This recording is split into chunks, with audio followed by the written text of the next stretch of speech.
Should a business be allowed to set different prices depending on the customer's skin color or gender?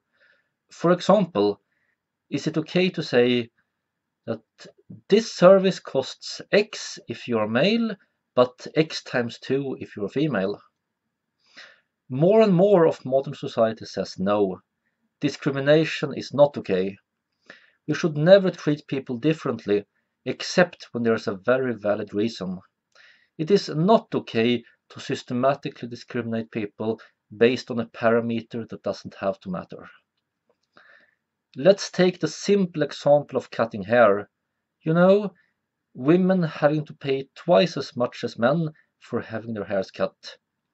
This example is good not only because it is simple, but also because it's often ridiculed. People who don't like the concept of equality love to roll their eyes. They go all, well, duh, women have longer hair. Of course they should pay more when they have it cut. Well, I live in Sweden. My country had this big debate a few years ago.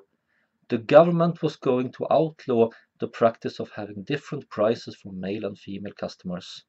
Some barbers were furious for the reason I just mentioned. But as the decision was made, the debate quickly became obsolete. The barbers kept their signs and prices. They simply replaced the word men with short hair and the word women with long hair. With their fees now based on the actual work rather than gender stereotypes, nobody had any reason to feel discriminated. As one of the few who lost on this reform, my hair was twice as long back then, by the way, I think it was a really good reform. Surely it wasn't any big good thing, but small good things are good too. I mean, seriously. Let's say that a skinhead girl forgets to shave her head one morning.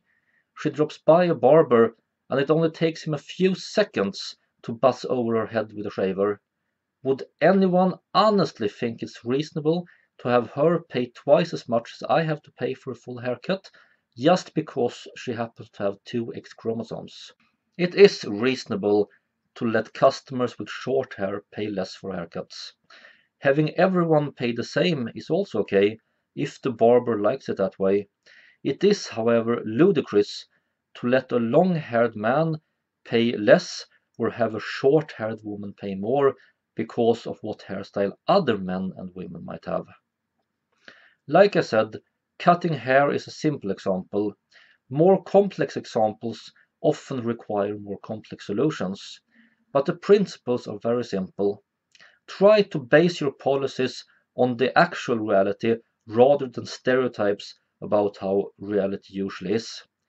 Of course, we sometimes do have to use such stereotypes. This brings me to issues such as age and ageism, which I'll return to in a future video. But first, a much more serious equality issue: conscription. Until then, live long and prosper.